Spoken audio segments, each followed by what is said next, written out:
Good evening all of you. आज फिर हम लोग कल वाले सेशन को ही आगे कंटिन्यू करेंगे। कल वाले चैप्टर को हम लोग आगे कंटिन्यू करेंगे। आज भी हम लोग वॉइसेस पे ही बात करेंगे। जहाँ पर कल हम लोगों ने छोड़ा था आज वहीं से आगे हम लोग क्या करेंगे, बात करेंगे। कल हम लोगों ने वॉइसेस में प्रेजेंट इंडेफिनिट और पास्ट इंडेफिनिट को देख लिया था कि प्रेजेंट इंडेफिनिट और पास्ट इंडेफिनिट टेंस को अगर हमें पैसिव वॉइस में चेंज करना होगा तो किस तरह से चेंज करेंगे।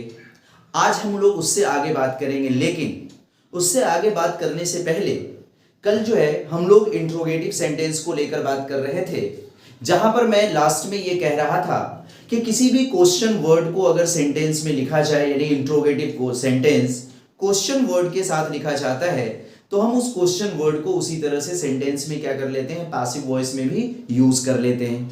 लेकिन मैं ये कह रहा था कि कभी कभी हु को एज अ सब्जेक्ट यूज कर लिया जाता है सेंटेंस में।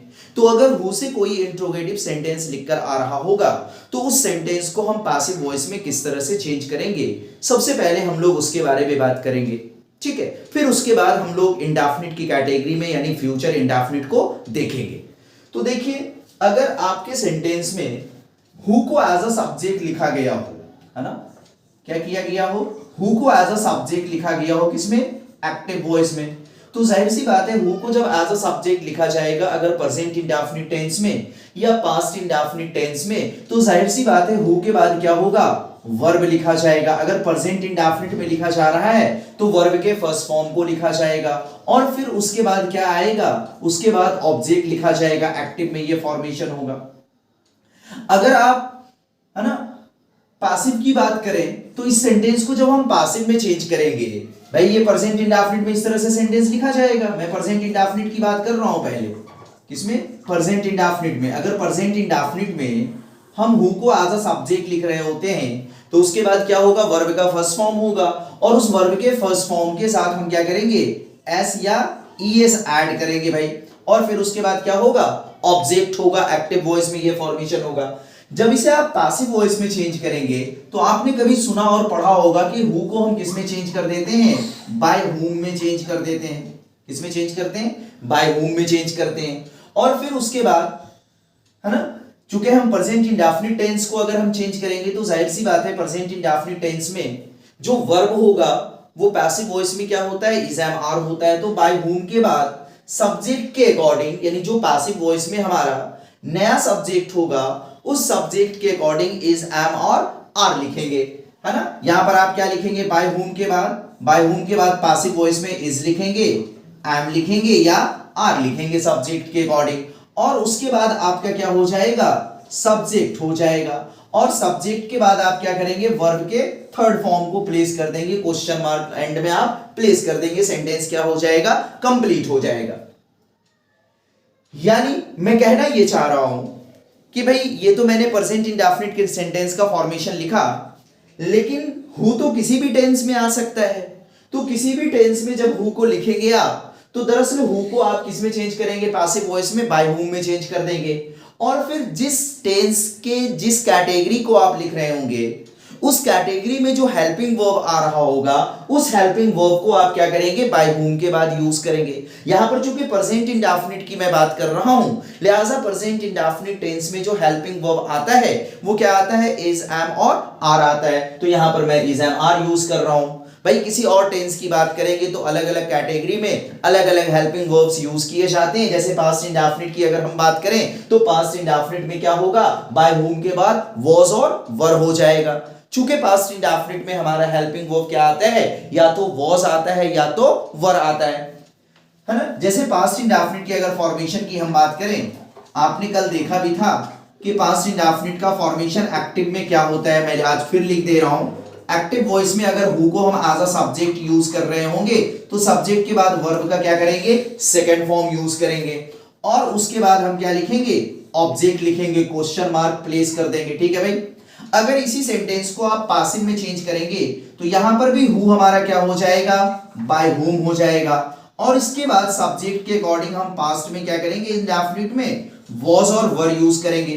चूंकि पास्ट इंडेफिनिट में जो हमारा हेल्पिंग वर्ब होता है वो क्या होता है, या तो वॉज होता है या तो वर होता है, और फिर इसी के बाद हम क्या करेंगे, सब्जेक्ट लिख देंगे। और सब्जेक्ट के बाद हम क्या करेंगे, वर्ब के थर्ड फॉर्म को यूज कर लेंगे और क्वेश्चन मार्क प्लेस कर देंगे। सेंटेंस हमारा पैसिव वॉइस में क्या हो जाएगा, कंप्लीट हो जाएगा।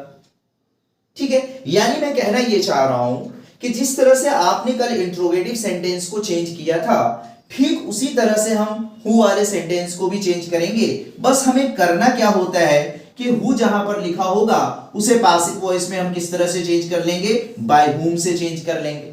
ठीक है, चलिए इतना से पहले आप लोग लिख लें, फिर हम लोग सेंटेंस देखते हैं।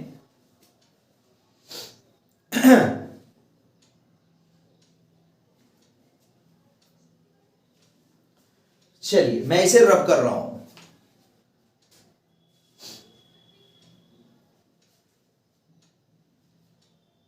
ठीक है, तो हमने जाना कि हु को हम क्या करेंगे, बाय हुम में चेंज करेंगे, चाहे वो सेंटेंस प्रेजेंट इंडेफिनिट में लिखा गया हो चाहे पास्ट इंडेफिनिट में लिखा गया हो। बस ये है कि हु के बाद जिस तरह से आप इंट्रोगेटिव सेंटेंस लिखते हैं, ठीक उसी तरह से हम इंट्रोगेटिव सेंटेंस का फॉर्मेशन यूज कर लेंगे। सेंटेंस हमारा क्या हो जाएगा, पैसिव वॉइस में कंप्लीट हो जाएगा।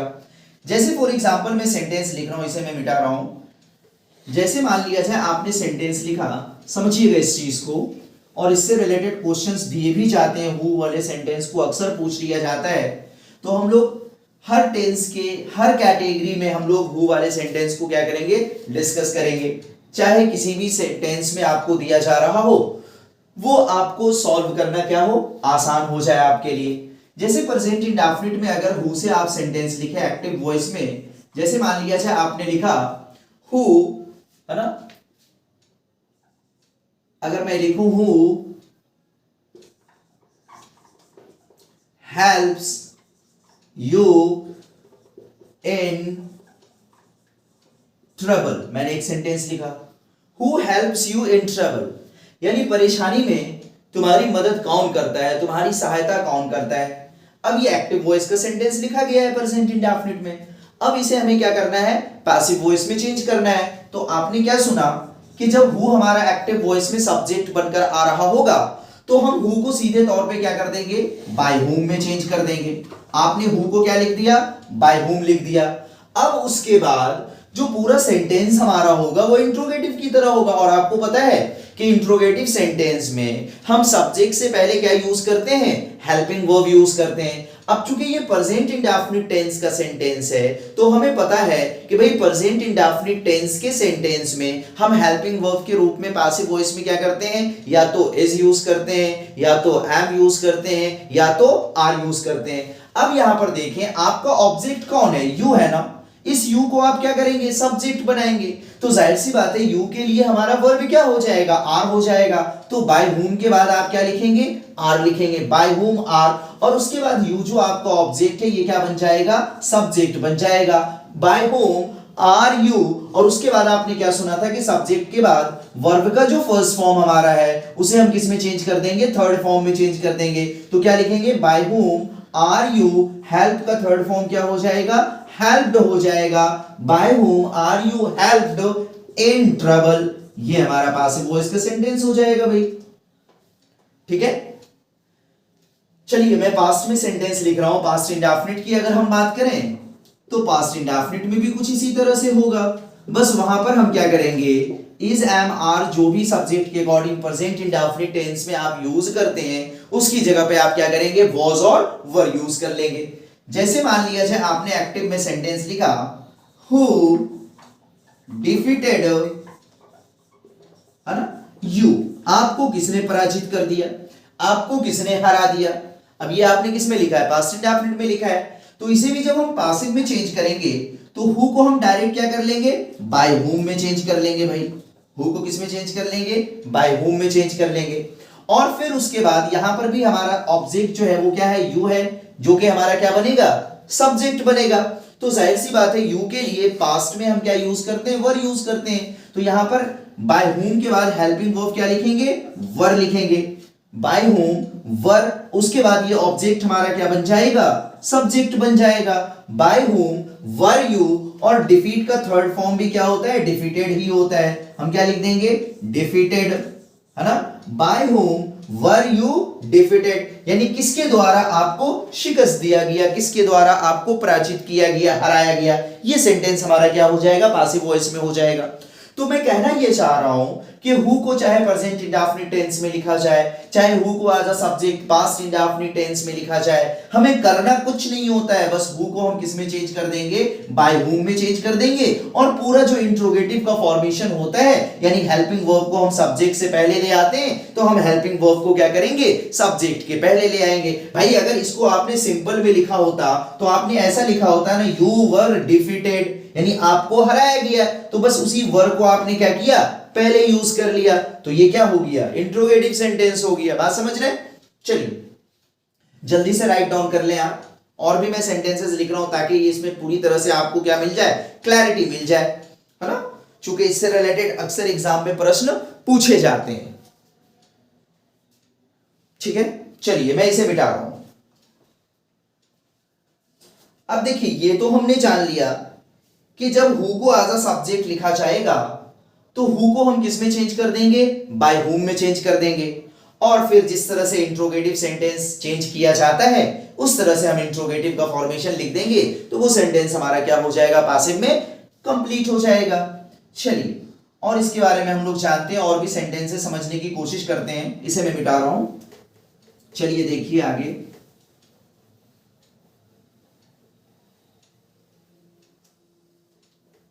अभी देखिए आपने क्या सुना कि भाई हु को हम बाय हुम में चेंज कर देंगे, ये आपने सुना, लेकिन आपको पता होना चाहिए कि हु को बाय हुम में चेंज किया जाना ये कॉमन सी बात है ना, सभी लोग जानते हैं, और हो सकता है कुछ लोग ना जानते हो, जो मुझे देख रहे हैं, जो नहीं जान रहे, तो आप आज जान लें कि जब हु को हम पासिव में चेंज करते हैं तो बाय हुम में जनरली हम उसे क्या करते हैं, चेंज करते हैं। लेकिन आपको यह भी पता होना चाहिए कि हु वाले सेंटेंस को पासिव में कभी कभी हु के द्वारा भी लिखा जाता है, तो उसका फॉर्मेशन किस तरह से होगा वो मैं आपके सामने लिखना चाहूंगा। यानी अगर आप हु की बात करें तो एक्टिव में आपने क्या सुना, हु लिखा होगा, और हु के बाद क्या होगा भाई, है ना, हु के बाद वर्ब होगा एक्टिव वॉइस में। अगर प्रेजेंट इंडेफिनिट की बात कर रहे हैं तो वर्ब का फर्स्ट फॉर्म होगा, है ना, मैं उसी चीज को फिर रिपीट कर रहा हूं, और उसके बाद क्या होगा, ऑब्जेक्ट होगा। पासिव में आपने क्या सुना, हु को बाय हुम में चेंज कर देंगे, है ना, और इसके बाद प्रेजेंट इंडेफिनिट में इज, एम या आर यूज करेंगे, फिर हमारा क्या हो जाएगा, सब्जेक्ट हो जाएगा, फिर वर्ब का थर्ड फॉर्म यूज करेंगे, ऐसा आपने सुना अभी। लेकिन एक तरीका तो ये हो गया पासिव में चेंज करने का, दूसरा तरीका ये है कि आप इस सेंटेंस को पासिव में इस तरह से भी चेंज कर सकते हैं कि आप पासिव वॉइस में क्या लिख दें, हु लिख दें, ठीक है, और फिर उसके बाद जो इज एम आर आपने लिख रखा है, इस इज एम आर को आप उसी तरह से लिखेंगे, फिर इसके बाद यहां पर आप क्या करेंगे, सब्जेक्ट लिखेंगे, और सब्जेक्ट के बाद वर्ब का थर्ड फॉर्म जिस तरह से ऊपर लिख रखा है उसी तरह से आप लिखेंगे, लेकिन इसके एंड में आप क्या करेंगे, बाय ऐड करेंगे, ये हमें ध्यान रखना है। यानी मैं कहना ये चाह रहा हूं कि हु को बाय हुम में चेंज करके तो पासिव में किया ही जाता है, पासिव में लिखा ही जाता है, लेकिन हु वाले सेंटेंस को आप हु के साथ भी पासिव में लिख सकते हैं। बस डिफरेंस दोनों में ये है कि ये जो बाय हुम के पहले आप यूज कर रहे हैं, इस बाय को हमें कहां प्लेस करना होता है, एंड में प्लेस करना होता है, और कभी कभी आपको ऑप्शन हु से भी दिया जाएगा, है ना, इसलिए हमें पता होना चाहिए कि अगर बाय हुम वाला ऑप्शन है तो वो सही ऑप्शन है तो हम उसे मार्क कर देंगे, और by the way by whom वाला ऑप्शन किसी तरह से गलत है, इनकरेक्ट है, तो हम किस ऑप्शन की तरफ जाएंगे, हु की तरफ जाएंगे। लेकिन वहां पर भी इस चीज का हमें ध्यान रखना है कि जब हु को हम पासिव में लिख रहे होंगे तो उसके एंड में क्या करना होगा, बाय लिखना होगा। कभी कभी क्या होता है कि हु वाले ऑप्शन को जो गलत किया जाता है उसके बाय को रिमूव करके गलत किया जाता है, ठीक है, शायद इतनी बात समझ गए आप। अब देखिए इसमें आप हमसे सवाल पूछ सकते हैं, आपके मन में ये ख्याल आ रहा होगा कि भाई बाय तो वही है जो आप हुम के साथ यूज कर रहे हैं, है ना, और वही बाय को आपने कहां लिखा है, लास्ट में लिखा है। तो आप ये मुझसे प्रश्न कर सकते हैं, आपके मन में ये ख्याल आ सकता है कि भाई यहां पर होम के पहले आपने बाय यूज किया, लेकिन उसी बाय को आप एंड में क्यों यूज कर रहे हैं, इस बाय को हु के पहले क्यों नहीं यूज कर सकते। और कभी कभी ऑप्शन आपको ऐसा दिया भी जाएगा जहां पर बाय हुम ना लिख करके बल्कि क्या लिखा जाएगा, बाय हु लिख दिया जाएगा, तो वो ऑप्शन पूरी तरह से क्या है, इनकरेक्ट है। अब समझें आप ऐसा क्यों होता है। ऐसा इसलिए होता है कि बाय मेरे भाई एक प्रपोजिशन है, बाय क्या है, प्रपोजिशन है, और हमें पता है कि प्रपोजिशन जो आता है ना, जिस नाउन के साथ आएगा या जिस प्रोनाउन के साथ प्रपोजिशन आता है, वो नाउन या प्रोनाउन हमेशा किस अवस्था में होता है, किस केस में होता है, ऑब्जेक्ट की केस में होता है, ऑब्जेक्ट की अवस्था में होता है। और आपको पता होना चाहिए कि हुम भी हमारा प्रोनाउन है और हु भी हमारा प्रोनाउन है, लेकिन हुम कैसा प्रोनाउन है, ऑब्जेक्टिव केस का प्रोनाउन है, जबकि हु हमारा कैसा प्रोनाउन है, सब्जेक्टिव केस का प्रोनाउन है। तो जरा आप सोचिए कि भाई क्या प्रपोजिशन के बाद कोई सब्जेक्ट वाला वर्ड हो सकता है, कभी नहीं हो सकता। ये बात बिल्कुल आप गांठ बांध लें कि भाई प्रपोजिशन के बाद लिखा जाने वाला जो वर्ड होता है वो हमेशा ऑब्जेक्टिव केस में होता है, और चूंकि हु हमारा क्या है, सब्जेक्टिव केस का वर्ड है, इसी वजह से इस बाय को हम कहां प्लेस करते हैं, एंड में प्लेस करते हैं। ठीक है, चलिए जैसे हम सेंटेंस अभी लिखें, जैसे मैं लिख दूं कि हु आपने लिखा कॉल्स यू डेली, आपको रोजाना कॉल कौन करता है, कौन रोजाना फोन करता है। अब इस सेंटेंस को आप चाहें तो बाय हुम से चेंज कर लें और चाहें तो आप हु से पैसिव में चेंज कर लें। बस इतना ध्यान रहे कि सब कुछ वैसे ही होगा, बस जब हु आप लिख रहे होंगे तो बाय को कहां प्लेस करना पड़ेगा, एंड में प्लेस करना पड़ेगा, और बाय हुम में बाय साथ में ही लिखा जाता है। तो अब इस सेंटेंस को जब पैसिव में चेंज करेंगे तो आप क्या लिखेंगे, बाय हुम, ठीक है, बाय हुम। अब उसके बाद चूंकि ये सेंटेंस प्रेजेंट इंडेफिनिट का है, यहां पर सब्जेक्ट हमने क्या लिखा है, यू लिखा है ना, जो हमारा सब्जेक्ट बनेगा यहां पर ऑब्जेक्ट बनकर आ रहा है, जो हमारा सब्जेक्ट बनेगा जिसको हम लिखने जा रहे हैं वो हमारा क्या है, यू है। तो जाहिर सी बात है यू के लिए हम क्या यूज करते हैं, आर यूज करते हैं। तो क्या हो जाएगा, बाय होम आर यू, है ना, ठीक है, आर यू कॉल्ड, है ना, डेली, ये हो जाएगा पासिव वॉइस का सेंटेंस। या फिर आप इसे इस तरह से भी लिख सकते हो, हु आर यू कॉल्ड, है ना, बाय, लास्ट में आप क्या लिखेंगे, बाय डेली। आप इस तरह से भी पैसिव में लिख सकते हैं, यानी by whom are you called daily या who are you called by daily. और ये दोनों हमारा क्या होगा, सही होगा। जितना बाय हुम वाला सेंटेंस हमारा सही होता है उतना ही हु वाला भी सेंटेंस सही होता है। बस ध्यान ये रहे कि जब हु को आप पैसिव वॉइस में लिख रहे होंगे तो लास्ट में आपको क्या करना पड़ेगा, बाय यूज करना पड़ेगा, ठीक है। और जब हुम को आप लिख रहे होंगे तो जाहिर सी बात है बाय हुम के साथ आ जाता है। चलिए इतना सा लिख लें जल्दी से।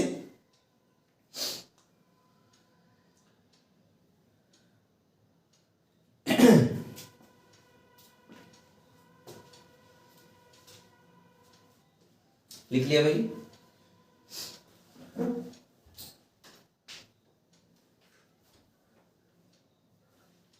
ठीक है।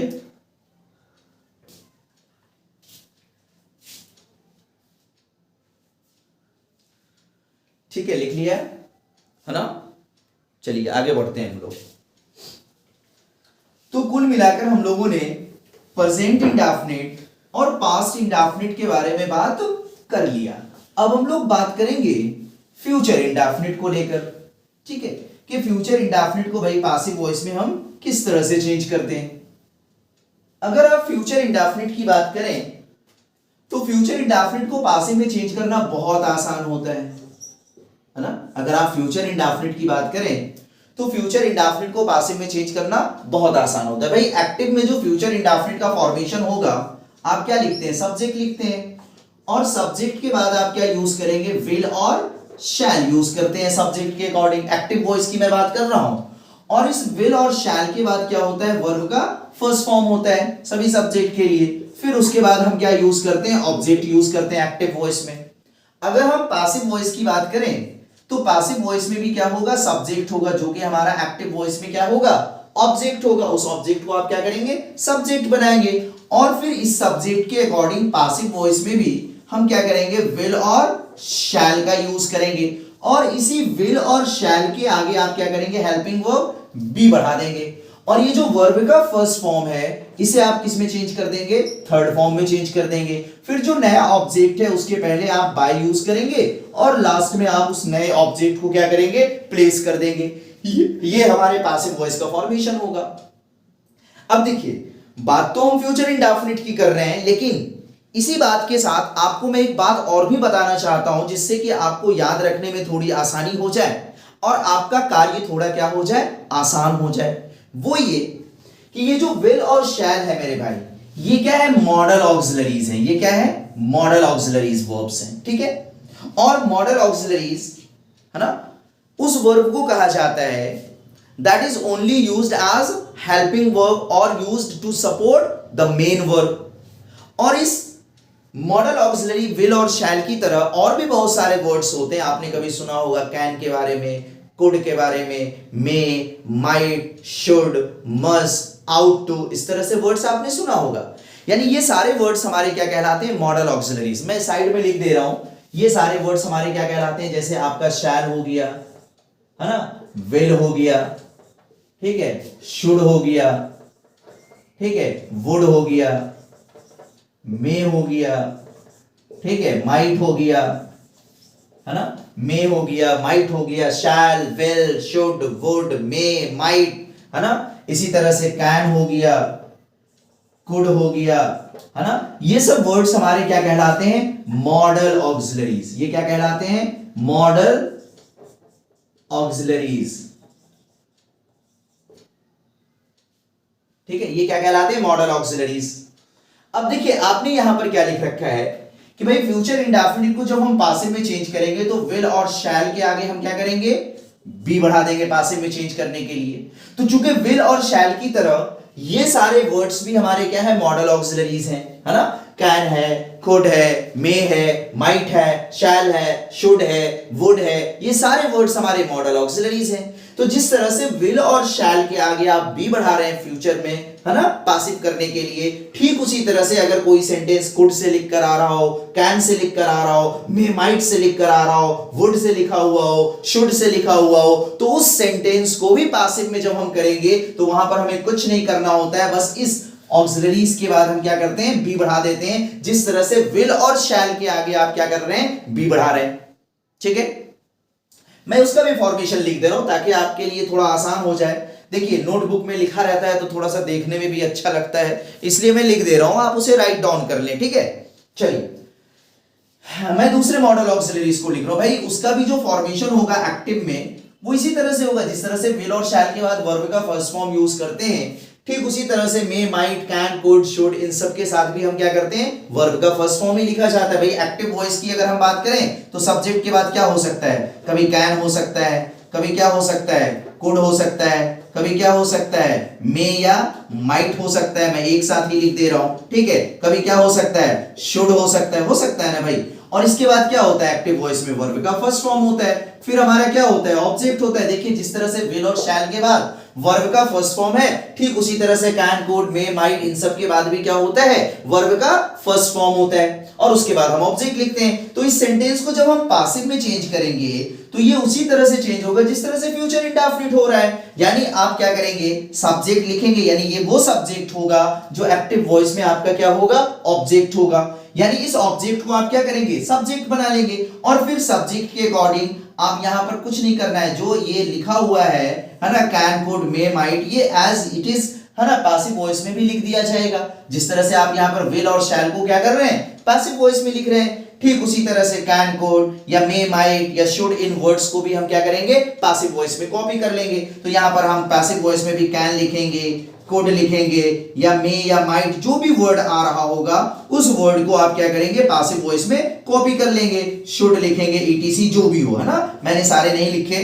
बाकी इसी के आगे हम क्या करेंगे, पैसिव वॉइस में बी बढ़ा देंगे, है ना। और ये जो वर्ब का फर्स्ट फॉर्म है, इस वर्ब के फर्स्ट फॉर्म को क्या करेंगे, थर्ड फॉर्म में यूज कर लेंगे, चेंज कर लेंगे और फिर उसके बाद जो नया ऑब्जेक्ट होगा उसके पहले बाय यूज करेंगे, फिर नया ऑब्जेक्ट आ जाएगा। लेकिन इस तरह के सेंटेंस में हम बाय को लिखना कंपलसरी हम नहीं समझते, यानी आप उसे चाहे तो लिख सकते हैं और चाहे तो उसे नजरअंदाज भी कर सकते हैं। जनरली मॉडल ऑक्सिलरीज के साथ आपको ऑप्शन में भी जो है बाय आमतौर से लिखा हुआ नहीं मिलेगा और इसके बारे में मैं इन डिटेल अगली क्लास में चर्चा करूंगा भी कि बाय को कभी कभी क्यों नहीं लिखा जाता है, यानी सेंटेंस से इसे क्यों रिमूव कर दिया जाता है, इसके बारे में मैं बात करूंगा।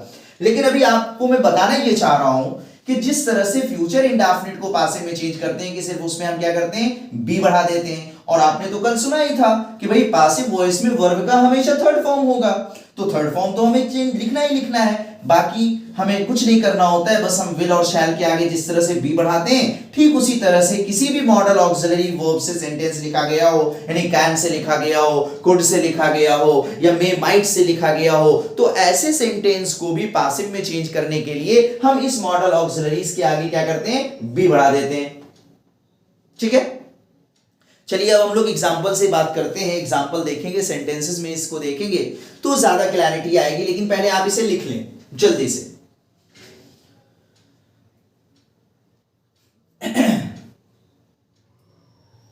ठीक है,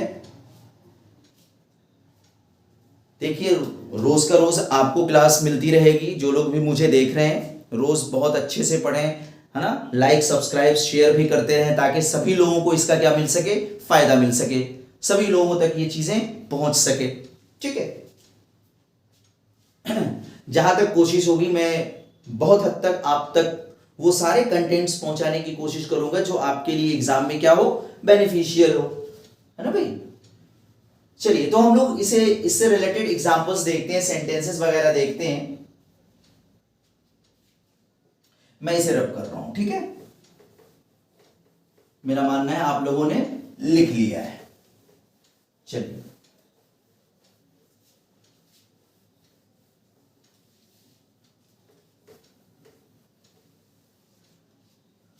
जैसे मान लिया जाए आपने कहा,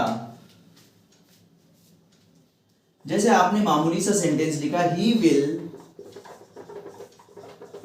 टीच अस, वो हमें क्या करेंगे, पढ़ाएंगे। ये आपने एक्टिव वॉइस में लिखा है फ्यूचर इंडेफिनिट में। अब इसे हमें क्या करना है, पासिव वॉइस में चेंज करना है, तो जाहिर सी बात है अस हमारा क्या है, ऑब्जेक्ट है ना, इस अस को हम क्या करेंगे, सब्जेक्ट बना लेंगे। तो अस को जब आप पासिव वॉइस में सब्जेक्ट बनाएंगे तो क्या हो जाएगा, वी हो जाएगा। अब हमें पता है कि वी के साथ तो विल यूज नहीं करते, वी के साथ हम क्या करते हैं, शैल यूज करते हैं। हालांकि आज के इस दौर में सारे वर्ड्स के साथ विल का यूज धड़ल्ले से किया जा रहा है, लेकिन आपको अभी भी एग्जाम के पॉइंट ऑफ व्यू से इस बात को फॉलो करना चाहिए कि वी के साथ हम क्या करेंगे, शैल यूज करेंगे, आई के साथ क्या करेंगे, शैल यूज करेंगे, और आई वी के अलावा जो भी वर्ड होगा उसके साथ हम क्या करेंगे, विल यूज करेंगे। ये हमें फॉलो करना है आज भी, ठीक है। हाँ, वी के साथ विल हम तब यूज करते हैं जहां पर हम एम्फेसाइज करना चाहते हैं सेंटेंस को, यानी अपने वाक्य पर आप क्या करना चाहते हैं, जोर डालना चाहते हैं, तो विल यूज करेंगे। अदरवाइज वी के साथ हम क्या करेंगे, या आई के साथ क्या करेंगे, शैल यूज करेंगे। तो आपने वी लिखा सब्जेक्ट के रूप में, तो इसके लिए हेल्पिंग वर्ब क्या हो जाएगा, शैल हो जाएगा, वी शैल, और इसी के आगे आप क्या करेंगे, बी बढ़ा देंगे, वी शैल बी, और टीच का थर्ड फॉर्म क्या हो जाएगा, टाउट हो जाएगा, टाउट बाय हिम। नए ऑब्जेक्ट से पहले आप क्या करेंगे, बाय ऐड कर देंगे, यानी we shall be taught by him, यानी हमें पढ़ाया जाएगा उनके द्वारा, यानी उनके द्वारा हमें पढ़ाया जाएगा, ये मतलब हो जाएगा। ठीक है, तो आपने क्या किया, आपने कुछ नहीं किया, बस सब्जेक्ट के अकॉर्डिंग यहां पर आपने शैल यूज किया और उसके आगे आपने वी बढ़ा दिया। और पासिव वॉइस में तो हमेशा वर्ब का थर्ड फॉर्म आपको लिखना ही लिखना है। ठीक है, अब देखिए किसी दूसरे मॉडल ऑक्सिलरी की मैं बात करूं, जैसे है ना, मैं अगर लिखूं you can solve this question, मैंने सेंटेंस लिखा you can solve this question, आप इस प्रश्न को क्या कर सकते हैं, सॉल्व कर सकते हैं। अब जाहिर सी बात है यहां पर कैन आ रहा है, ये भी क्या है, मॉडल ऑक्सिलरी है। अभी मैंने कहा ना कि कैन से सेंटेंस लिखा हो, कुड से लिखा हो, मे या माइट से लिखा हो, या शुड से लिखा हो, इन सब सेंटेंसेस को भी जब हम पासिव में चेंज करते हैं तो बस इस मॉडल ऑक्सिलरी के आगे हमें क्या करना होता है, बी बढ़ा देना होता है। ठीक है, तो जब इस सेंटेंस को हम पासिव में चेंज करेंगे तो जाहिर सी बात है दिस क्वेश्चन हमारा क्या बन जाएगा, सब्जेक्ट बन जाएगा। हम क्या लिखेंगे, दिस क्वेश्चन, है ना, और उसके बाद कैन यूज कर लेंगे, और इसी कैन के आगे आप क्या करेंगे, बी बढ़ा देंगे, दिस क्वेश्चन कैन बी, और सॉल्व का थर्ड फॉर्म हम क्या लिख देंगे, सॉल्व्ड, है ना। और बाय यू लिखना चाहे तो लिखिए, बाकी इसकी कोई बहुत ज्यादा जरूरत नहीं होती, इसीलिए मैंने ब्रैकेट में ले लिया है। और इसकी बहुत ज्यादा जरूरत क्यों नहीं होती, इसको मैं अगले क्लास में डिस्कस करूंगा, है ना। ठीक है, चूंकि आज के सेशन में मैं इतनी ही बात करने वाला हूं, कल मैं इससे रिलेटेड इंट्रोगेटिव, नेगेटिव, इन सब के बारे में मैं बात करूंगा। आप लोग इसी तरह से हर सेशन में जुड़ते रहें। Okay, thank you.